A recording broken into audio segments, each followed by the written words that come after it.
யாவரையும் நாங்கள் அன்போடு வரவேற்கிறோம்.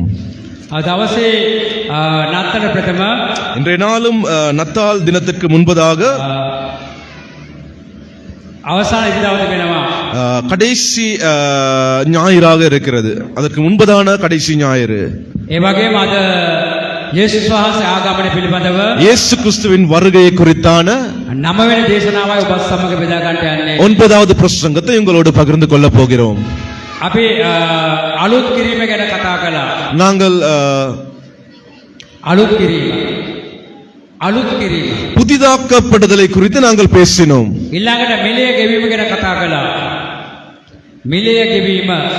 விலை கொடுத்த, அதாவது கிரயம் செலுத்துவதை குறித்து நாங்கள் பேசினோம்.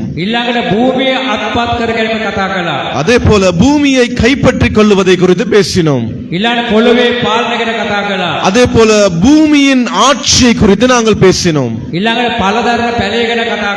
அதே போல கனி கொடுக்கும் செடியை குறித்து பேசினோம்.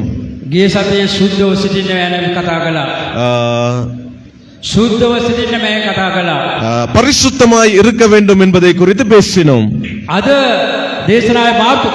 இன்று பிரசங்கத்தின் தலைப்பு எரிகிற ஒரு கோபுரம். அதாவது நடக்கிற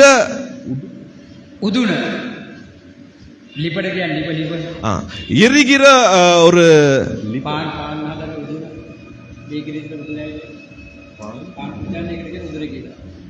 அதாவது எரிகிற ஒரு அந்த පාන් පෝරන මලාකි 4 එකේ මේක සඳහන් වෙනවා. எரிகிற சூளை. ஹalleluya ஹalleluya. එරිගෙන උදුන எரிகிற சூளை. දැන් ඔය හැම කෙනෙක්ම නත්තල ප්‍රීතියේ භුක්ති විඳින්න සූදානම් වෙලා ඇති. நீங்கள் எல்லோரும் இந்த நத்தால் தினத்தை கொண்டாடுவதற்காக ஆயத்தப்பட்டு கொண்டிருக்கிறீர்கள். නෙවත් මොකක්ද මේ ලැබෙනා වූ පණිවිඩය? ஆனால் என்ன இன்றைய நாளில் உங்களுக்கு கிடைக்கிற செய்தி? අනතුරු හැඟවෙන පණිවිඩයක්ද? ஒரு எச்சரிப்பின் செய்தியாயிருக்கிறது. බොහෝ අය කැමති ප්‍රීතිය පුදවන්නා වූ පණිවිඩ අහන්න. அநேகர் விருப்பமாயிருப்பார்கள் சந்தோஷத்திற்குரிய செய்திகளை கேட்பதற்காக. කවුරු කැමති නැහැ දුකට වේදනාවට පත් වෙන පණිවිඩ අහන්න. யாரும் விருப்பமில்லை துக்கத்திற்கு வேதனைக்கு உட்படக்கூடிய செய்திகளை கேட்பதற்கு. නමුත් මහ පොළවේ ජීවත් වෙන්නා වූ මනුෂ්‍යය හැටියට ஆனால் இந்த பூமியில் வாழ்கிற மனிதர்களாய் අපි හරි දේවල් දැනගන්න අවශ්‍යයි. நாங்கள் சரியான காரியங்களை தெரிந்து கொள்ள හරි வேண்டும். කාරණා වටහා ගන්න අවශ්‍යයි. சரியான காரணங்களை நாங்கள் தெளிவுபடுத்திக் கொள்ள வேண்டும். එවිට අපේ ජීවිතය සාර්ථකව පෙරට ගෙන පුළුවන්කම ලැබෙනවා. அப்பொழுது எங்களுடைய ஜீவியத்தை நாங்கள் ஒரு வெற்றிகரமாக முன்னோக்கி எடுத்து செல்லலாம். බොහෝ මනුෂ්‍යෝ මේ කාලේ ඉතා ප්‍රීතිය ගත කරන්න බලාපොරොත්තු වෙන්නේ නැති. அநேக மனிதர்கள் இந்த நாட்களை மிகவும் மகிழ்ச்சியாக கொண்டு செல்ல விரும்புவார்கள். මොහොතක් යන්නේ නැහැ මේ ප්‍රීතිය ශෝකයට පත් කරන්න. ஒரு நிமிடம் போதும் அந்த சந்தோஷத்தை துக்கமாக மாற்றுவதற்கு. හැබැයි ශෝකයේ හිටිය මනුෂ්‍යයාට මේ කාලේ යේසුස් වහන්සේගෙන් ප්‍රීතිය ලැබුණා. ஆனால் துக்கத்தோடு கவலையோடு இருக்கிற மனிதர்களுக்கு இயேசு கிறிஸ்து மூலமாக சந்தோஷம் ஏற்பட்டது. ඒක මුළු ලෝකෙම ලැබුණා ප්‍රීතිය කියලා සඳහන් කරන්න පුළුවන්. அது முழு உலகத்திற்கும் கிடைத்த ஒரு சந்தோஷம் என்று நாங்கள் குறிப்பிடலாம். වර්තමානයේ තිබෙනා ප්‍රශ්නය මොකද්ද? தற்காலத்தில் தேவனுடைய கேள்வி என்னவென்றால், දෙවියන් වහන්සේ ඔබටයි මටයි දුන්නා ප්‍රීතිය தேவன் உங்களுக்கும் எனக்கும் கொடுத்த அந்த சந்தோஷம், නැත්නම් සතුට இல்லாவிட்டால் சந்தோஷம், අපි ආරක්ෂා කරගන්න අවශ්‍යයි. நாங்கள் அதை பாதுகாத்துக் கொள்ள வேண்டும். අපි ඒක ආරක්ෂා කරගත්තේ නැත්නම් நாங்கள் அதை பாதுகாத்துக் கொள்ளாவிட்டால் විශාල විපතකට මුහුණ දෙන්න යනවා. பெரிதான ஒரு விபத்துக்கு நாங்கள் முகம் கொடுக்க வேண்டும். අද දීර්ඝ දේශනාවක් කරන්න බලාපොරොත්තු නැහැ. இன்று நான் ஒரு பெரிய ஒரு பிரசங்கத்தை எடுப்பதற்கு எண்ணம் இல்லை. නමුත් කෙටියෙන් පුළුවන් තරම් කෙටියෙන් මේ වචන ඔබට කතා කරන්න කැමතියි. முடிந்த அளவு நான் சுருக்கமாக இந்த வார்த்தையை உங்களோடு பகிர்ந்து கொள்கிறேன். මලාකි 4 වෙනි පරිච්ඡේදයේ 1 වෙනි පදය බලන්න. மல்கியா 4ஆம் அதிகாரம் 1வது வசனத்தை நாங்கள் வாசிப்போம். එවිට සියලු උඩගු අයද දුෂ්ටකම් කරන සියල්ලන්ද ඉපැනැලි වී ඔවුන්ට මූලක්වත් අත්තක්වත් ඉතුරු නොවන හැටියට පැමිණෙන ඒ දවසේදී දාලා යනවා ඇතැයි සේනාවල ස්වාමීන් වහන්සේ කියනසේක. இதோ சூளையைப் போல எரிகிற நாள் வரும், அப்பொழுது அகங்காரிகள் யாவரும் அக்கிரமம் செய்கிற யாவரும் தூரம் பாயிருப்பார்கள். வரப்போகிற அந்த நாள் அவர்களை சுட்டெரிக்கும், அது அவர்களுக்கு வேரையும் கொப்பையும் வைக்காமற் போகும் என்று சேனைகளின் கர்த்தர் சொல்லுகிறார். ආමේන්. මක්නිසාද උදුනක් මෙන් ඇවිල දවස පැමිණෙන්නේය. சூளையை போல எரிகிற நாள் வரும் என்று குறிப்பிடப்பட்டிருக்கிறது. මොකද්ද මලාකී අනාගත වතුරේ ඔබට දෙන පණිවිඩය? இந்த இடத்தில் மல்கியா தீர்க்கதரிசி சொல்லுகிற தீர்க்க தரிசனம் என்ன? පැහැදිලිව ප්‍රකාශ කරනවා නම් மிகவும் தெளிவாக சொல்லுவோமானால் යේසුස් වහන්සේගේ පළවෙනි පැමිණීම සහ இயேசு கிறிஸ்துவின் முதலாவது வருகையும் දෙවෙනි පැමිණීම ගැන කතා කරන්නේ. இரண்டாவது வருகையை குறித்தும் இந்த இடத்தில் பேசப்பட்டிருக்கிறது. ඊළඟා තමයි அடுத்த காரியம்தான் මෙම පැමිණීම් දෙකම අනාගතයට සම්බන්ධයි. இந்த இரண்டு வருகைக்கான காரியமும் வருங்காலத்தை குறித்து சம்பந்தப்பட்டிருக்கிறது. ඒ අනාගත පැමිණීම් දෙක අපි වර්තමානයේ සංසන්දනය කළොත් இந்த வருங்கால அந்த வருகையை தற்போது நாங்கள் ஒப்பிட்டு பார்த்தால் මලාකීගේ අනාගත වාක්‍යයේ පළවෙනි පැමිණීම ඉෂ්ට වෙලා ඉවරයි. மல்கியா தீர்க்க தரிசனத்தின்படி முதலாவது தீர்க்க தரிசனம் நிறைவேறி ஆகிற்று. දෙවෙනි පැමිණීම තාම ඉෂ්ට වෙලා නැහැ. இரண்டாவது வருகை இன்னும் நிறைவேறவில்லை. වර්තමාන ලෝකයේ තිබෙන්නේ යේසුස් වහන්සේගේ පළවෙනි පැමිණීම තුලයි. தற்கால உலகம் காத்து கொண்டு இருப்பது இயேசு கிறிஸ்து பலவினி පළවෙනි முதலாவது வருகையை குறித்து தான் அவர்கள் பேசுகிறார்கள். පළවෙනි සහ දෙවෙනි පැමිණීම ගැන සෙකරියා ඉතා අලංකාරව කතා කරනවා. முதலாவது வருகை குறித்தும் இரண்டாவது வருகை குறித்தும் சகரியா மிகவும் தெளிவாக குறிப்பிடப்பட்டிருக்கிறது. ඔබ කියවලා බලන්න සෙකරියා 9 වෙනි පරිච්ඡේදය நீங்கள் வாசித்து பாருங்கள். சகரியா முதலாவது அதிகாரத்தில் 9 සිට 10 දක්වා 9 10 வரை ඔබට කියව ගන්න පුළුවන් පුද්ගලිකව. உங்களுக்கு அதை தனிப்பட்ட ரீதியாக வாசிக்க முடியும். සූදානම්ද? පුළුවන් සූදානම් කරගන්න. நீங்கள் அதை ஆயத்தப்படுத்திக் கொள்ளுங்கள். මේ ස්ථානයේ මලාකී 4:1 සඳහන් කාරණාවල් இந்த இடத்தில் மல்கியா 4வது அதிகாரம் 1வது வசனத்தில் குறிப்பிடப்பட்டுள்ளது. සෙකරියා පොත ඉතා පැහැදිලිව විග්‍රහ කරනවා.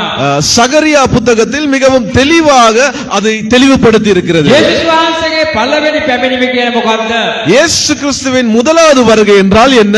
සමාදානය ගැන කතා කරන්නව කාරණාවක් තිබෙනවා. சமாதானத்தை குறித்து பேசுகிற காரியமாய் இருக்கிறது. ප්‍රේමය ගැන කතා කරන්නව කාරණයක් තිබෙනවා. அன்பை குறித்து பேசுகிற காரியமாய் இருக்கிறது. ගැලවීම ගැන කතා කරන්නව කාරණයක් තිබෙනවා.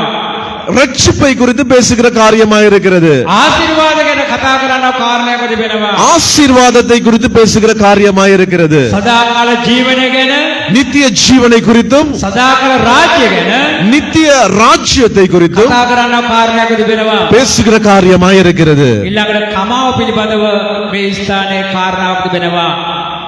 කමාව සමාව. அதன் பின்பதாக மன்னிப்பை குறித்து காரியங்களும் பேசப்பட்டிருக்கிறது. පළවෙනි පැමිණීම තුළ මේ කාරණා 6 අඩංගු වෙනවා. முதலாவது வருகையில் இந்த 6 காரியங்களும் அடங்கியுள்ளது. අපි කෙසේ වේද බයිබල් කොට සවන් දෙමු. நாங்கள் அந்த வேத வார்த்தைக்கு நாங்கள் செவி கொடுப்போம். සෙකරියා 9 වෙනි පරිච්ඡේදයේ 9-10 පද. சகரியா 9வது அதிகாரம் 9-10. සෙකරියා 9 වෙනි පරිච්ඡේදය சகரியா 9வது அதிகாரம் 9-10 පද. 9ஆம் வசனமும் 10ஆம் வசனமும். සියොන් දියණියනි බොහෝසෙයින් ප්‍රීතිමත්ව යන්න. ජෙරුසලම් දියණියනි ශබ්ද පවත්වා පන්න. බලව නුඹේ රජ නුඹ වෙතට එනසේක. උන්වහන්සේ ධර්මිෂ්ඨය ගැලවීම ඇත්තය. උන්වහන්සේ යටහත්ය. කොටුළුවෙකු එනම් කොටුළු දෙනෙකුගේ පැටියෙකු පිට නැගී එනසේක. මම ඒපායිම් කෙරෙන් රථයද ජෙරුසලමෙන් අශ්වයාද සිද දමන්නෙමි. යුද්ධ දුන්නද සිදුනු ලබන්නේය. උන්වහන්සේද ජාතීන්ට සමාදානය ප්‍රකාශ කරනසේක. උන්වහන්සේගේ ආණ්ඩුව මුහුදෙන් මුහුදටත් ගංගාවෙන් පටන් පොළවේ සීමා දක්වා වන්නේය. சீயோன் குமாரத்தியே மிகவும் களிகூறு, எருசலேம் குமாரத்தியே கெம்பீரி.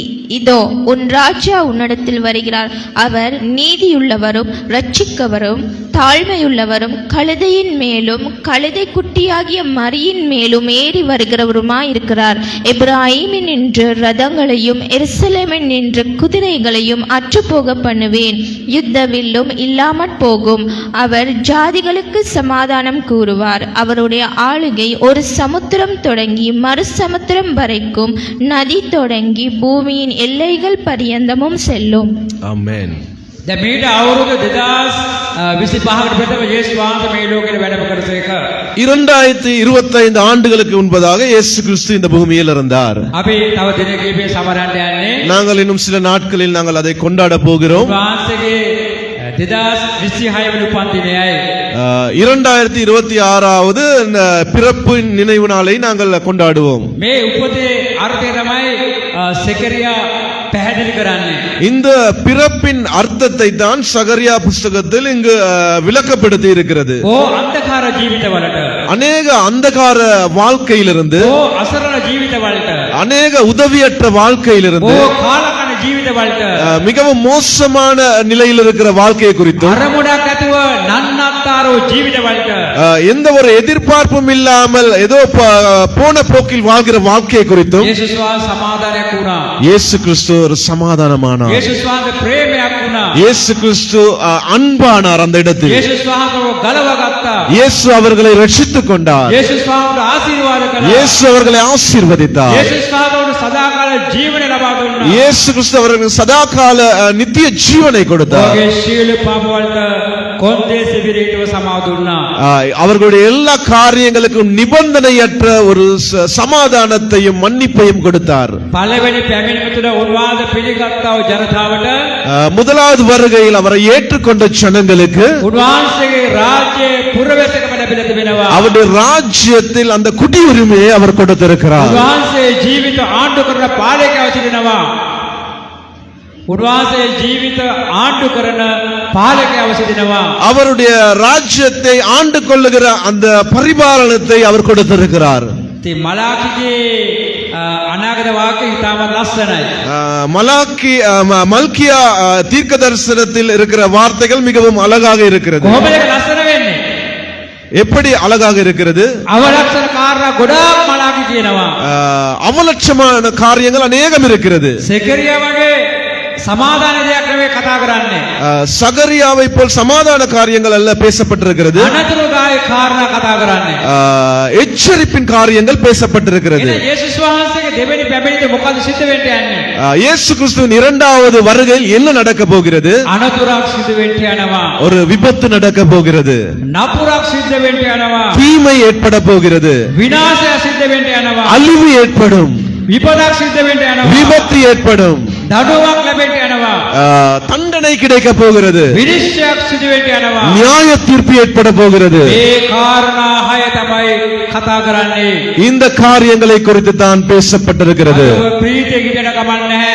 நீங்கள் சந்தோஷமாய் இருந்தால் பரவாயில்லை. ඒ උත්සව කාලේ ඔබ උද්‍යෝගවත් එක සැබරුවට කමක් නැහැ. உற்சாகமாக மிகவும் வேண்டுதலோடு நீங்கள் இந்த காரியங்களை செய்தால் பரவாயில்லை. ඔබට අපිට ගැලවුම් කාර්යයක් ලැබුණා.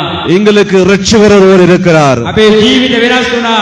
எங்களுடைய வாழ்க்கை மாறியது. අපි පොළවේ ජීවත් වෙන සාර්ථක ජීවිත, අපේ පොළවේ ජීවිතය සාර්ථක ජීවිතයක් උද වෙනවා. நாங்கள் இந்த பூமியில் வாழ்கிற வாழ்க்கை வெற்றிகரமான வாழ்க்கையாய் இருக்க வேண்டும். ඒ ජීවිතය දුන්නා වූ යේසුස් වහන්සේ අපි සිහිපත් කරන්න අවශ්‍යයි. அந்த வாழ்க்கையை கொடுத்த இயேசு கிறிஸ்துவை நாங்கள் நினைவு கூற வேண்டும். ඔබ දන්නා මේ මොහොතේ දේවගති යෝහන් පියතුමා உங்களுக்கு தெரியும், போதகர் யோவான் அவர்கள் வைத்தியசாலையில் அனுமதிக்கப்பட்டிருக்கிறார். අද උදේ මම ඒවා බලන්න ගියා. இன்று காலை அவரை பார்க்க சென்றேன். එයා මට මොකද කිව්වේ? அவர் சொன்னது என்ன? කිසිම දෙයක් අඩු කරන්න එපා. எதையும் குறைக்க வேண்டாம். කිසිම සැලැස්මක් නවත්තන්න එපා. எந்த ஒரு திட்டத்தையும் நிறுத்த வேண்டாம். හැමදේම යාකාර කරගෙන යන්න. எல்லாவற்றையும் செய்து கொண்டு போங்கள். මරණය එන්න පුළුවන්. மரணம் ஏற்படலாம். දුක හිතෙන කාරණා සිද්ධ වෙන්න පුළුවන්. துக்கத்திற்குரிய காரியங்கள் நடக்கலாம். නොයෙකුත් බාධා එන්න පුළුවන්. அநேக தடைகள் ஏற்படலாம். නමුත් යේසුස් වහන්සේගේ උප්පත්ති සිහිපත් කිරීම ඉතාම වැදගත්. ஆனால் இயேசு கிறிஸ்துவின் பிறப்பை நாங்கள் நினைவு கூர்வது மிகவும் முக்கியம். ඒක පාටියක් නෙමෙයි. அது ஒரு விருந்து அல்ல. ඒක විනෝදයක් නෙමෙයි. அது ஒரு களியாட்டம் அல்ல. ඒක අපට විශාල ආශිර්වාදයක්. அது ஒரு பெரிதான ஆசீர்வாதம். අද අපි ජීවත් වෙන්නේ යේසුස් වහන්සේ නිසා. நாங்கள் இன்று வாழ்வது இயேசு கிறிஸ்துவினால். අද අපි හුස්ම ගන්න යේසුස් වහන්සේ නිසා. நாங்கள் இப்போ மூச்சு விடுவது இயேசு கிறிஸ்துவினால். මොන විපත්ති තිබ්බත් අපි යාව සිහිපත් කරන්න අවශ්‍යයි. எந்த விபத்துக்குள் நாங்கள் இருந்தாலும் அவரை நினைவு கூற வேண்டும். එයා කළ සේවය අපි සිහිපත් කරන්න අවශ්‍යයි. அவர் செய்த ஊழியங்களை நினைவு கூற வேண்டும். එයා දුන්න ගැලවීම සිහිපත් කරන්න අවශ්‍යයි. அவர் கொடுத்த ரட்சிப்பை நினைவு கூற வேண்டும்.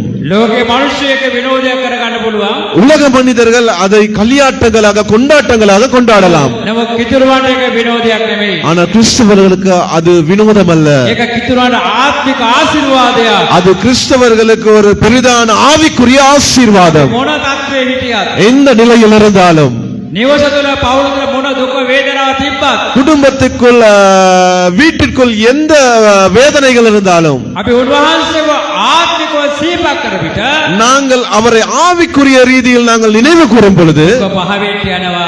எல்லாம் அகன்று போகும். වේදනාව ඉවත් වෙන්න යනවා. வேதனைகள் அகன்று போகும். උන්වහන්සේ අලුත් බලාපොරොත්තු දෙන්න යනවා. புதிய ஒரு எதிர்பார்ப்பை உங்களுக்கு கொடுப்பார். ඒ නිසා ප්‍රේමණීය දේවදරුවනි, அதனால் பிரியமான தேவச்சனமே, නත්තල ප්‍රීතියෙන් සමරන්න අවශ්‍යයි. இந்த நத்தால் காலத்தை சந்தோஷமாக நீங்கள் அதை அனுசரிக்க வேண்டும். ඒක ආත්මිකව.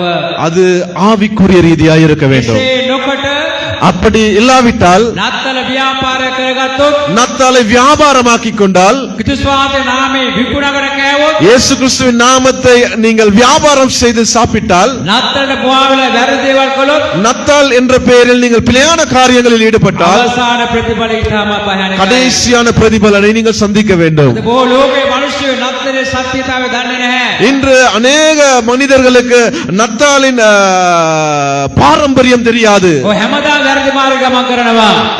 அனுதினமும் அவர்கள் பிழையான பாதையில் நடந்து கொண்டிருக்கிறார்கள். මේ කාලේ වැරදි දේවල් ඩබල් ට්‍රිපල් කර ගන්නවා. இந்த காலங்களில் பிழையான காரியங்களை டபுளாக ட்ரிபிளாக இன்னும் அதிகரித்துக் கொள்ளுகிறார்கள். එහෙම ජීවත් වුණොත් அப்படி வாழ்ந்தால் ඒ අය ගැන මේ කතා කරන්නේ. அவர்களுக்காகத்தான் நான் பேசுகிறேன். ඔවුන්ට අනතුරක් සිද්ධ වෙන්න යනවා. அவர்களுக்கு ஒரு விபத்தை சந்திக்க நேரிடும். ඔවුන්ට නපුරක් සිද්ධ වෙන්න යනවා. ஒரு தீமையை சந்திக்க நேரிடும். ඔවුන්ට විනාශයක් සිද්ධ වෙන්න ஒரு යනවා. அழிவை சந்திக்க நேரிடும். ඔවුන්ට විපතක් සිද්ධ වෙන්න යනවා. விபத்து சந்திக்க நேரிடும். ඔවුන්ට දඩුවමක් ලැබෙන්න යනවා. அவர்களுக்கு දණ්ඩනය. தண்டனை அவர்களுக்கு நிச்சயமாய் வழங்கப்படும். අවසානයේ දෙවියන් වහන්සේගේ විනිශ්චයට මුහුණ දෙන්න යනවා. இறுதியாக தேவனின் நியாய தீர்ப்புக்கு உட்படுவார்கள். අපි නැවත කල්පනා කරමු යේසුස් වහන්සේගේ පළවෙනි පැමිණීම ගැන. நாங்கள் மறுபடியும் சற்று பார்ப்போம் இயேசு கிறிஸ்துவின் முதலாவது வருகையை குறித்து. ලූක් දෙවෙනි පරිච්ඡේදය லூக்கா முதலாவது அதிகாரம் 10 සහ 11 පද මොනවද කියන්නේ? 10வது வசனமும் 11வது வசனமும் என்ன சொல்லுகிறது என்று பார்ப்போம்.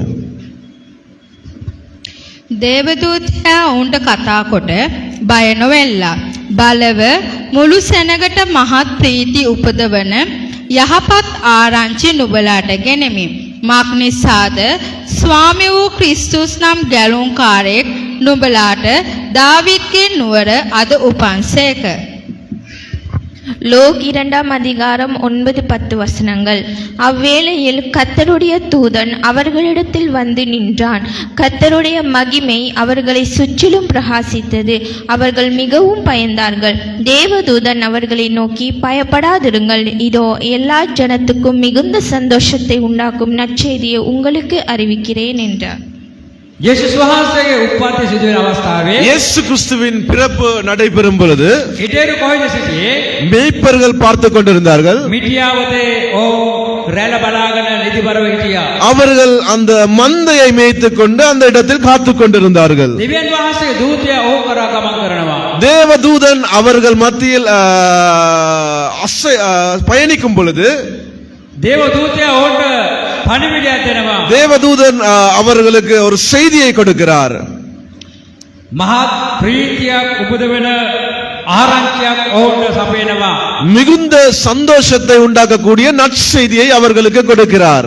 ඔවුන්ගේ දුක් විඳ ජීවිතයට அவர்களுடைய துக்கமான வாழ்க்கைக்கு, ඔවුන්ගේ කඳුළු සහිත ජීවිතයට அவர் கண்ணீர் நிறைந்த வாழ்க்கையில் ගැලවීමක් ලැබෙනා උත්පත්තිය සිදු වී ඇති බව ප්‍රකාශ කරනවා. ரட்சிப்பை உண்டு பண்ணுகிற ஒரு பிறப்பு ஏற்பட போகிறது என்று தேவதூதன் சொல்லுகிறான். එහෙමනම් ප්‍රේමණීය දේවදරුවනේ அப்படியானால் මොකද කියන්නේ? அப்படியானால் பிரியமான தேவச்சனமே, லூக்கா இந்த இடத்தில் என்ன சொல்லுகிறார்? සමාජයේ දුකින් වේදනා කඳුලේ කොපණ සෙනගක් ඉන්නවද? சமுதாயத்தில் துக்கத்தினால் கவலையினால் கண்ணீரினால் நிறைந்த ஜனக்கூட்டம் இருக்கிறது. ශාරීරිකව කඩා වැටුණු ජනතාව, சரீர ரீதியாக வேதனை அனுபவிக்கிற ஜனங்கள், භෞතිකව කඩා වැටුණු ජනතාව, வெளியரங்கமான சில காரியங்களில் உடைந்து விழுந்த ஒரு சில கூட்டம், ආත්මිකව කඩා වැටුණු ජනතාව, பொருளாதாரத்தில் சீர்குலைந்திருக்கிற ஒரு கூட்டம், එදා වගේම අදත් ඉන්නවා. அன்று போல் இன்றும் இருக்கிறார்கள். මේ අයගේ ගැලවීම පිණිස යේසුස් වහන්සේ මේ ලෝකෙට ආවේ. இவர்களின் ரட்சிப்புக்காக இயேசு கிறிஸ்து இந்த பூமிக்கு வந்தார்.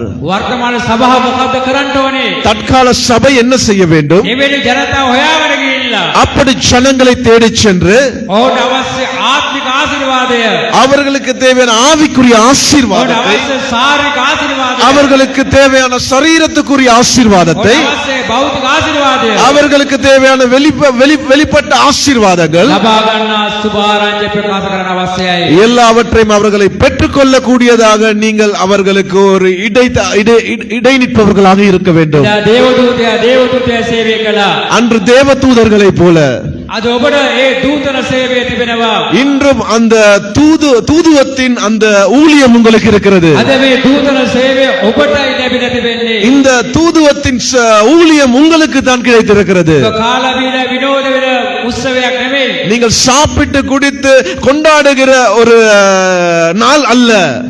අපි උන්වහන්සේ වෙනුවෙන්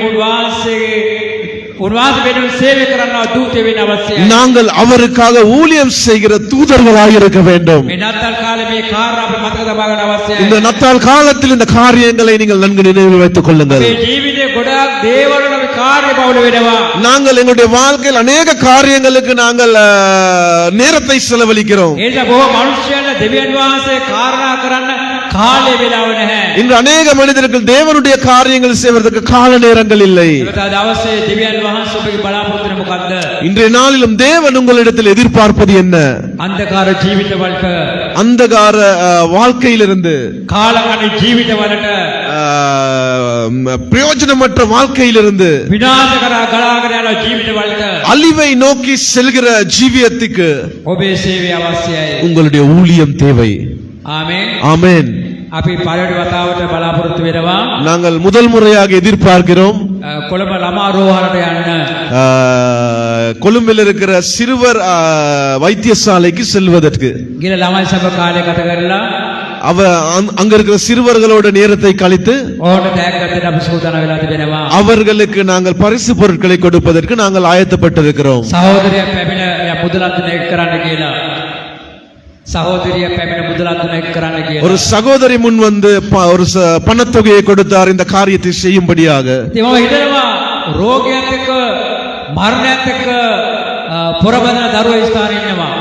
நான் நினைக்கிறேன் அந்த இடத்தில் வியாதியோடும் மரணத்தோடும் போராடுகிற பிள்ளைகள் அந்த இடத்தில் இருக்கிறார்கள். நான் அந்த வார்டுக்கு சென்றிருக்கிறேன். கடந்த வாரம் அந்த வார்டுக்கு சென்று நான் ஒரு சிறு பிள்ளைக்கு ஜெபித்தேன். குடா காலே ஏ ළමයා ගහකින් වැටිලා. ඒ දරුවා ගහකින් වැටිලා. அந்த பிள்ளை ஒரு மரத்திலிருந்து விழுந்து කොඳුවැඩ බේණි අක්‍රියයි. இடுப்பு பகுதி சேதமடைந்திருக்கிறது. அந்த பிள்ளை மிகுந்த வேதனையோடு சத்தமிட்டுக் கொண்டிருந்தது. நான் போய் ஜெபித்தேன். அந்த பிள்ளையின் வேதனை நீங்கிட்டு அந்த பிள்ளை மிகவும் சந்தோஷத்திற்குள்ளானது. இப்படிப்பட்ட அநேக காரியங்களை எங்களுக்கு செய்ய வேண்டி இருக்கிறது. இயேசுவின் நாமத்தினால் நாங்கள் இவைகளை செய்கிறோமா என்று ஒரு விசை சிந்தித்து பார்ப்போம். බෙත්ලේමේ ගවමඩු ඉපදිලා இயேசு கிறிஸ்து பெத்லகேம் என்னும் மாட்டு தொழுவத்தில் பிறந்து අපට දුන්නා ගැලවීම எங்களுக்கு கொடுத்த ரட்சிப்பு බොහෝ මනුෂ්‍යයන් අත්පත් කර දීම අපේ සේවය. அநேக மனிதர்களுக்கு அதை நாங்கள் கையளிப்பதுதான் எங்களுடைய ஊழியமாய் இருக்கிறது. යේසුස් වහන්සේගේ දෙවෙනි පැමිණීම අපි නැවත කල්පනා කරමු. இயேசு கிறிஸ்துவின் இரண்டாவது வருகை குறித்து நாங்கள் மறுபடியும் நாங்கள் சிந்திப்போம். யெசாயா 66 15 පදේ මෙසේ කියනවා. ஏசாயா தீர்க்கதரிசியின் புத்தகம் 66வது அதிகாரத்தில் 15வது வசனம் இப்படியாக சொல்லப்பட்டிருக்கிறது. මක්නිසාද ස්වාමීන් වහන්සේ තමන්ගේ උදහස කෝපයෙන්ද තමන්ගේ තර්ජනය ගිනිදැල් වලින්ද ඉෂ්ට කරන පිණිස ගිනි සහිතවද උන්වහන්සේගේ රත සුලිසුලඟ මෙන්ද එනවා ඇත.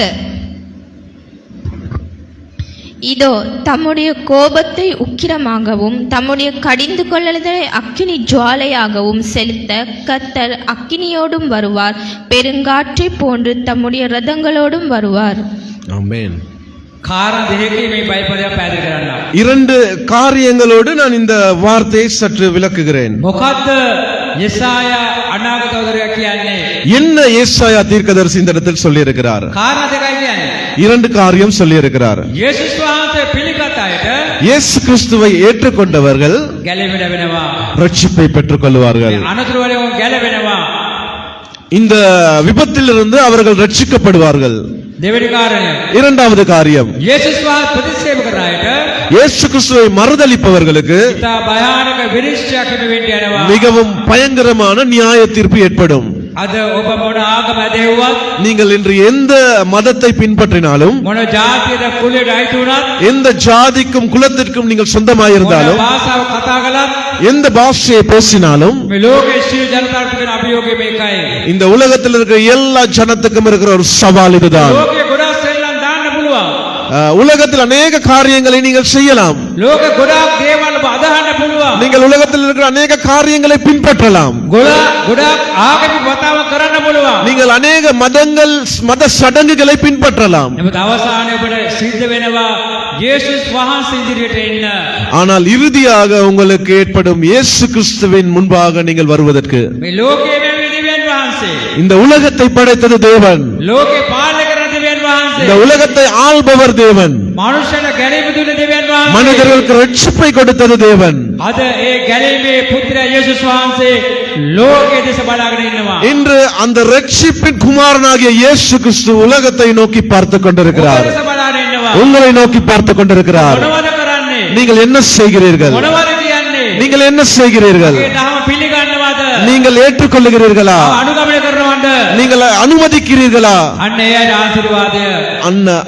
அது அவைகளே ஆசீர்வாதமாய் இருக்கிறது. යේසුස් වහන්සේ විරුද්ධව කැරලි ගසමින්, இயேசு கிறிஸ்துவுக்கு விரோதமாய் முறுமுறுத்து, උන්වහන්සේ විරුද්ධව වාසිපස් දොඩවමින්, උන්වහන්සේ විරුද්ධව වාසිපස් දොඩවමින්, වාසිපස් அவருக்கு விரோதமான உங்களுக்கு ஒரு சில தேவையானவைகளை மட்டும் நீங்கள் எடுத்துக்கொண்டு, කෙටියම කියනවා නම් சுருக்கமாக சொன்னால், උන්වහන්සේ ප්‍රතික්ෂේප කරන අයට அவரை மறுதலிப்பவர்களுக்கு විනිශ්චයට යනවා. நியாய தீர்ப்பு ஏற்படும். ඉතින් පාවුතුමා ඒ අය ගැන කොරින්ථ සභාවට පැහැදිලිව කතා பரிசுத்த කරනවා. பவுல் இந்த காரியத்தை குறித்து கொரிந்து சபைக்கு விளக்கப்படுத்துகிறார். 1 කොරින්ථය 6 වෙනි පරිච්ඡේදය 2 கொரிந்தியர் 6வது அதிகாரம் 9 11 දක්වා බලන්න.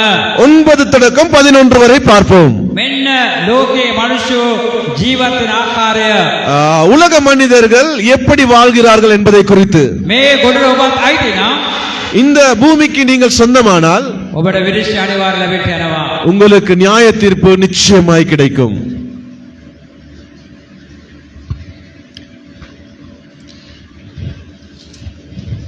එක කොරින්ති 6 පරිච්ඡේදය 9 10 11. නොහොත් අධර්මිෂ්ඨයන් දෙවියන් වහන්සේගේ රාජ්‍ය උරුම කරගන්නේ නැති බව නුඹලා දන්නේ නැද්ද? නොරවටෙල්ලා වේශ්‍යම් කරන්නෝවත්, රූප වදින්නෝවත්, කාමමිච්ඡාචාරයෝවත්, ස්ත්‍රී ලෙස හැසිරෙන්නෝවත්, පිරිමි සමග අනාචාර කරන්නෝවත්, සොරුවත්, ලෝභයෝවත්, බේබද්දෝවත්, නින්දා කරන්නෝවත්, කොල්ල කන්නෝවත් දෙවියන් වහන්සේගේ රාජ්‍ය උරුම කර නොගන්නෝය. නුඹලාගේ සමහරු එබන්දොව සිටියෝය. නමුත් ස්වාමී වූ ජේසුස් ක්‍රිස්තුස් වහන්සේගේ නාමයෙන්ද අපගේ දෙවියන් වහන්සේගේ ආත්මයාණන් තුලද නුඹලා සෝදරු ලැබුවෝය, ශුද්ධ කරනු ලැබුවෝය, ධර්මිෂ්ඨ කරනු ලැබුවෝය. அநியாயக்காரர் தேவனுடைய ராஜ்யத்தை சுதந்திரிப்பதில்லை என்று அறியீர்களா? வஞ்சிக்கப்படாதிருங்கள். வேசி மார்க்கத்தாரும் விக்கிரகாராதனைக்காரரும் விபச்சாரக்காரரும் சுய புணர்ச்சிக்காரரும் ஆண் புணர்ச்சிக்காரரும் திருடரும் பொருளாசைக்காரரும் வெறியரும் உதாசீனரும் கொள்ளைக்காரரும் தேவனுடைய ராஜ்யத்தை சுதந்திரிப்பதில்லை. உங்களில் சிலர் இப்படிப்பட்டவர்களாயிருந்தீர்கள். ஆயினும் கர்த்தராகிய இயேசுவின் நாமத்தினால் நமது தேவனுடைய ஆவியினாலும் கழுவப்பட்டீர்கள், பரிசுத்தமாக்கப்பட்டீர்கள், நீதிமான்களாக்கப்பட்டீர்கள். ஆமென். පාවුල්තුමා මේ කතා කරන ලෝකයේ මනුෂ්‍යයන් නෙමෙයි. பரிசுத்த பவுல் இந்த இடத்தில் பேசுகிறது உலக மனிதர்களுக்கு அல்ல. පාවුල්තුමා කතා කරන්නේ කොරින්ති සභාවට. பவுல் இந்த இடத்தில் பேசியிருப்பது கொரிந்து சபைக்கு. ඇයි පාවුල්තුමා කොරින්ති සභාවට කතා කරන්නේ? ஏன் கொரிந்து சபைக்கு பவுல் இதை பேசுகிறார்? එදා පාවුල්තුමා ඒ කලාව කතාව அன்று பவுல் பேசிய இந்த வார்த்தை වර්තමාන සභාවට අදාළ වෙනවා. தற்காலிக தற்சமயம் இருக்கிற சபைக்கும் பொருந்தும். සමහර පාස්ටර්ස්ලා කොණ්ඩේ වවාගෙන ඉන්නවා. ஒரு சில பாஸ்டர்ஸ்மார்கள் போதகர்கள் தலைமயிரை வளர்த்து வைத்திருப்பார்கள். ඇදිලිවන්ත ඒ වගේ අනුගමනය කරනවා. ඇදිලිවන්ත ඒ දේ අනුගමනය කරනවා. விசுவாசிகளும் அதை பின்பற்றுகிறார்கள். සමහර කට්ටිය කරාබු දාගෙන ඉන්නවා. இன்னும் ஒரு சிலர் தோடு அணிந்திருப்பார்கள். මේ කරාබු කාටද අයිති? இந்த தோடு அல்லது அந்த அணிகலன் யாருக்கு சொந்தமானது? කාටද අයිති? யாருக்கு சொந்தமானது? පුරුෂයාට අයිතිද? புருஷர்களுக்கு சொந்தமானதா? කාන්තාවට අයිති. பெண்களுக்கு உரித்தானது இது. සමහර අය சிலர் කාන්තාවන්ගේ ඇඳුම් පිරිමය ඇඳගෙන ඉන්නවා. பெண்களின் உடைகளை அணிந்து கொண்டிருக்கிறார்கள். සමහර කාන්තාවෝ சில பெண்கள் පිරිමයගේ ඇඳුම් ඇඳගෙන ඉන්නවා. ஆண்களின் உடைகளை அணிகிறார்கள்.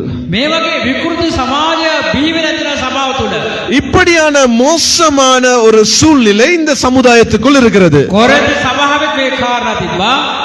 கொரிந்து சபைக்குள் இப்படிப்பட்ட ஒரு நிலைமை இருந்தது. වර්තමාන සභාවේ මේ කාරණා තිබෙනවා. தற்காலிக சபையிலும் இந்த காரியம் இருக்கிறது. අරණගිවිසු මේ කාන්තාවගේ ඇඳුම් පැළඳුම් ක්‍රියාපටිවල දෙවියන් වහන්සේ කතා කරනවා. பழைய ஏற்பாட்டில் இருக்கிற நபர்களின் உடைகளும் அவர்களின் நடைமுறைகளையும் குறித்து பேசப்பட்டிருக்கிறது. පුරුෂයාගේ ඇඳුම් පැළඳුම් එයාගේ කාර්යභාරයට කතා කරනවා. புருஷனுடைய உடை அணிகள் எப்படி இருக்க வேண்டும் என்பதை குறித்தும் பேசப்பட்டிருக்கிறது. ඊට පටහැනිව අද සභාව ක්‍රියා කරන පාවුල්තුමා කියනවා. அதற்கு விரோதமாய் இருப்பதை குறித்து பரிசுத்த பவுல் பேசுகிறார். හොඳ ඇතිවිලිවන්තයෝ நல்ல விசுவாசி කාලය සභාවේ ඉඳලා ஒரு காலத்தில் நல்ல விசுவாசி சபையிலிருந்து මේ පාපවලට වැටුණා කියලා පාවුල්තුමා කියන්නේ. இந்த பாவத்திற்குள் வீழ்ந்தார்கள் என்று பரிசுத்த பவுல் குறிப்பிட்டிருக்கிறார். ප්‍රජාවටයි පාවුල්තුමා මේ අනතුරු හැංවීම කරන්නේ. கிறிஸ்தவ சமுதாயத்திற்கு தான் பரிசுத்த பவுல் இந்த எச்சரிப்பை கொடுக்கிறார். හැම කිතුරෙක්ම තමන්ගේ ආත්මික පවිත්‍රතාවය ආරක්ෂා කරගන්න අවශ්‍යයි. எல்லா கிறிஸ்தவர்களும் தங்களுடைய ஆவிக்குரிய வாழ்க்கையில் மிகவும் கவனமாய் இருக்க வேண்டும், பாதுகாத்துக் கொள்ள வேண்டும். කාමයේ වරදව ඇසිරීම, காம விகாரம் இல்லாமல் வாழ்வது, වේශ්‍යකම් කිරීම, வேசித்தனத்தில் இருந்து மீண்டு வாழ்வது සමහර සභාවල ප්‍රශ්නයක් නැහැ. ஒரு சில சபைகளுக்கு அது பிரச்சனை இல்லை. එක සභාවකට පවුලක් ආවා. ஒரு சபைக்கு குடும்பம் வந்தது. ඒගොල්ලෝ මත්ද්‍රව්‍ය අලෙවි කරන කට්ටිය. அவர்கள் மதுபானத்தை விநியோகம் செய்கிற ஒரு குடும்பம். පාස්ටර් ඒකට විරුද්ධව කතා කරන්නේ. பாஸ்டருக்கு விரோதமாய் பேச மாட்டார்கள். දසයකට සෝකේ ගන්නවා ඇවිල්ලා. ஏனென்றால் தசம பாகத்தை எடுக்கிறபடியால். පාස්ටර් බලන්නේ ආදායම තමයි බලන්නේ ඇවිල්ලා. பாஸ்டர் வருமானத்தை மட்டும்தான் பார்க்கிறார். ඔහු කර පාපයකට බලන්නේ ඇවිල්ලා. அவர்கள் செய்கிற பாவத்தை பார்ப்பதில்லை. මේක සැබෑ තත්ත්වයට පෙර ඇවිල්ලා. இது ஒரு உண்மை நிலைவரமாய் இருக்கிறது. සභාවක එන්න අයට මේ වැනි ව්‍යාපාර කරන්න පුළුවන්ද? சபைக்கு வருகிறவர்களுக்கு இப்படிப்பட்ட வியாபாரத்தை செய்யலாமா? සමහර අය රූප නමස්කාර කරනවා. சிலர் சிலை வழிபாடுகள் செய்கிறார்கள். ආත්මික සභාවයාගේ ගෙවල් වල රූප නැහැ. ஆவிக்குரிய விசுவாசிகளின் வீட்டில் சிலைகள் இல்லை. නමුත් ඔහුගේ හදවත රූප තබාගෙන ඉන්නවා. ஆனால் அவர்களுடைய இருதயங்களில் சிலைகளை அவர்கள் வழிபடுகிறார்கள். තමන් ආදරය කරන මනුෂ්‍යව රූපේ හදවත තබාගෙන ඉන්නවා. தாங்கள் நேசிக்கிற மனிதர்களை சிலையாக தங்களுடைய இருதயத்தில் வடித்து வைத்துக் கொள்கிறார்கள். ලෝකේ ඉන්න නළුවෙක් වෙන්න පුළුවන්, නිලියක් වෙන්න පුළුවන්. එයාව රූපයක් කරගෙන ඉන්නවා. உலகத்தில் இருக்கிற நடிகன் நடிகைகளை அவர்கள் பின்பற்றுகிறார்கள். அதை சிலையாக அவருடைய இருதயத்தில் வைத்துக் கொள்கிறார்கள். දේශපාලන නායකයෙක්ව තමගේ හදවත රූපයක් කරගෙන ඉන්නවා. அரசியல் தலைவர்களை அவர்கள் சிலையாக வைத்துக் கொண்டிருக்கிறார்கள் இருதயத்தில். මේක රූප ගැනීමක්. இதுவும் ஒரு சிலை வணக்கம். අද අපේ ගෙදර කිසිම පිළිමයක් නැහැ. කිසිම පිළිමයක් නැහැ අපේ ගෙදර. ஆனால் வீட்டில் எந்த ஒரு சிலைகளும் இல்லை. නුඹ ටීවී එකවත් නැහැ ඉන්න. රූපවාහිනියවත් නැහැ. ஒரு தொலைக்காட்சி பெட்டி டிவி கூட இல்லை. හදවතේ ගොඩාක් අයට වන්දනාමාන කරනවා. ஆனால் இருதயத்தில் விக்கிரக ஆராதனை செய்து கொண்டிருக்கிறார்கள். සමලිංග සේවයට ගැන කතා කරනවා. சுய புணர்ச்சிக்காரர்களை குறித்து பேசப்பட்டிருக்கிறது. අද බලන්න මේ සමලිංග සේවය රාජ්‍ය මට්ටමේ තිබෙනවා. சம புணர்ச்சிக்காரர்கள் இப்பொழுது அந்த அதாவது இன்டர்நேஷனல் லெவலில் இருக்கிறது. ආගමික නායකයෝ සමහර කණ්ඩායම් මේක අනුමත කරනවා. மத குருமார்கள் அவர்கள் இதை அனுமதிக்கிறார்கள். රටේ ප්‍රධාන නායක නායිකාව මෙවැනි ක්‍රියාවල යෙදෙනවා. நாட்டில் இருக்கிற பிரதான தலைவர்கள் இப்படிப்பட்ட காரியங்களுக்கு அனுகூலமாய் இருக்கிறார்கள். සමහර විට ක්‍රිස්තියානි සභාවයත් මේවල සම්බන්ධලා ඉන්නවා. ஒரு சில நேரங்களில் கிறிஸ்தவ சமுதாயமும் இதற்கு ஒத்துழைத்து இந்த வழிகளில் போகிறார்கள். පාවුතුමා කියන ලෝකේ தත්ත්වය මේකයි කියලා. பரிசுத்த பவுல் சொல்கிறார் உலகத்தின் நிலை இப்படிப்பட்டதாய் இருக்கிறது என்று. වාසේ ලෝකෙට දුන්නා වූ ගැලවීම. இயேசு கிறிஸ்து இந்த உலகத்திற்கு கொடுத்த ரட்சிப்பு බොහෝ මිනිස්සු අමු අමුවේ ඝාතනය කළා තිබෙනවා. அநேக மனிதர்கள் பச்சையாக இதை மறுதலிக்கிறார்கள், கொலை செய்கிறார்கள். බෞද්ධ ගත සෙනග, பரிசுத்த ஜனங்கள், සේවය කළ සෙනග, ஊழியம் செய்கிற ஜனங்கள், සුද්ධායි පූර්ව අනාගත වාක්‍යපු කණ්ඩායම් பரிசுத்த ஆவியில் நிறைந்து தீர்க்க தரிசனம் சொல்லுகிற குழு මේ කාර්යය කරනවා කියලා බයිබලයේ තියෙනවා. இந்த காரியங்களை செய்கிறார்கள் என்று வேதம் சொல்லுகிறது. මම නෙමෙයි කියන්නේ. நான் சொல்லவில்லை, පාවුතුමා කියන්නේ. பவுல் சொல்லுகிறார். එලා මේක අපි පහසු ගමනක් නෙමෙයි යන්නේ. நாங்கள் போவது ஒரு இலகுவான பயணம் அல்ல. අපි ලෝකයේ තුල ඉතාම අමාරු ගමනක් යන්නේ. நாங்கள் உலகத்திற்குள் மிகவும் கடினமான ஒரு பயணத்தை மேற்கொள்ளுகிறோம். ප්‍රේමයේ දේව දරුවනේ, பிரியமான தேவச்சனமே, තව දවස් 3කින් නත්තල උදා වෙනවා. இன்னும் 3 நாட்களில் நத்தால் தினம் உதிக்க போகிறது. ලෝකයේ මිනිස්සු නත්තල ගැන වෙනත් ආකල්පයක් තිබෙන්නේ. உலக மனிதர்கள் நத்தால் தினத்தை குறித்து வெவ்வேறுபட்ட ஒரு சித்திரத்தை வைத்துக் கொண்டிருக்கிறார்கள். ඔබ තුල මා තුල ආකල්ප තිබෙන්න බෑ. ஆனால் உங்களுக்குள்ளும் எனக்குள்ளும் அந்த எண்ணங்கள் இருக்கக்கூடாது. අපි ඇස්වසාගෙන අපේ ජීවිතයට කල්පනා කරමු. நாங்கள் கண்களை மூடி ஜீவியத்தை குறித்து சிந்தித்து பார்ப்போம். අපේ කැඳේ තුල ගමන් කරනව දේව දරුවෝ වෙමු. நாங்கள் எங்களுடைய அழைப்பில் நடக்கிற தேவ பிள்ளைகளாய் இருக்க வேண்டும். අපිට ලැබුණා ගැලවීම අපි ආරක්ෂා කරගනිමු. எங்களுக்கு கிடைத்த ரட்சிப்பை நாங்கள் பாதுகாத்துக் கொள்ள வேண்டும். මේ කාලේ යේසුස් වහන්සේ ඔබ දෙස බලාගෙන ඉන්නවා. இந்த காலத்தை இயேசு கிறிஸ்து மிகவும் பார்த்து கொண்டிருக்கிறார். දිව්‍යන් වහන්සේ කරුණාව ඔබ සමග වෙනවා. දිව්‍යන් වහන්සේ කරුණාව ඔබ සමග වෙනවා. தேவனுடைய கிருபை உங்களோடு கூட இருக்கிறது. උන්වහන්සේ මේ කාලේ ඔබට ආශිර්වාද කරසේක්වා. தேவன் இந்த நாட்களை உங்களுக்கு ஆசீர்வாதமாய் அமைத்து தருவார். මේ වචනෙන් මම ඉල්ලාශන ප්‍රතික යාඥා කරන්න කියලා. ஜீசஸ் ஸ்தோத்திரம் ஆண்டவரே. இயல ஆசே පාල පොළවේ ਸਰව බලධාරි දෙවි පියාණනි, ඔබ වහන්සේගේ නාමයට ස්තුති, ගෞරවය, මහිමේ පුදන. පියාණනි, විශේෂයෙන් අද දවසේ ඔබ දුන්නා වූ මන්නා වෙනුවෙන් ස්තුති කරනවා ස්වාමිනේ. අද බොහෝ ලෝකයේ මිනිසයන් නත්තල වෙනුවෙන් විවිධ දේවල් සූදානම් කරමින් විවිධ කාර්ය භාර්යවලින් ඔවුන් රැඳී සිටිනවා. නමුත් ඔබ වහන්සේ සභාවට පැහැදිලිව කතා කරා නත්තල කියන්නේ කුමක්ද? ඔබ වහන්සේගේ ආගමනය කියන්නේ කුමක්ද? ඔබ වහන්සේ කුමන දෙයට මේ ලෝකයට පැමිණියේ? ඒ සියල්ල පැහැදිලිව ඔබ වහන්සේ අප සමග එළිදරව් කරා, කතා කරා. පියාණනි, මේ වචනය අල්ලගෙන ඔබ වහන්සේගේ සේවය රැඳෙන්නටත් යෙදෙන්නටත් අපි තව තවත් ඔබ වහන්සේ වෙනුවෙන් කැප වෙමින් ලෝකයේ විනාශ වෙන ජනතාව ඔබ වහන්සේගේ රාජ්‍යයට, ඔබ වහන්සේගේ අභිමුඛයට රැස් කරන්නට අපි සියලු දෙනාම ඔබ වහන්සේ ආරම්භ භාවිතා කරන්න, පාවිච්චි කරන්න. ඔබ වහන්සේගේ වාජනයක් ලෙස අපව අරන් පාවිච්චි කරන්න. පියාණනි සභාවේ සිටින සියලු ඇදහිලිවන්තයන් සේවය කරන්නන් බිෂප්තුමා ඇතුළු සියලු දෙනාම වහන්සේගේ බලවත් අස්තයට බාර කරනවා. වහන්සේ වැඩියෙන් මේ ජනතාව අරන් පාවිච්චි කරන්න. සභාව වර්ධනය වෙනුවෙන් වහන්සේ මේ සියලු වාචන අරන් පාවිච්චි කරන්න ස්වාමිනී. එන්නා වූ නත්තල් දවස ප්‍රීතිමත් සමාදානක් නත්තලක් සමරන්නට මේ සියලු දෙනාටම ඔබ වහන්සේ උපකාර ආශිර්වාද කරමැනව. සියලු ගෞරවය ස්තුති මගිමය ඔබ වහන්සේට පමණක් අපි පුද කරනවා. ඔබ වහන්සේ වැඩි වෙන්න අප තුළ අපි ඔබ වහන්සේ තුළ අඩු වෙනවා. සියලු ස්තුති ප්‍රශංසාව ගෞරවය මගිමය වහන්සේගේ බලවත් උතුම් නාමයට අපි පුද කර නාසරෙත් යේසුස් ක්‍රිස්තුස් වහන්සේගේ උතුම් නාමයෙන් අපි ආඥා කරනවා දෙව් පියාණනි. ආමේන්.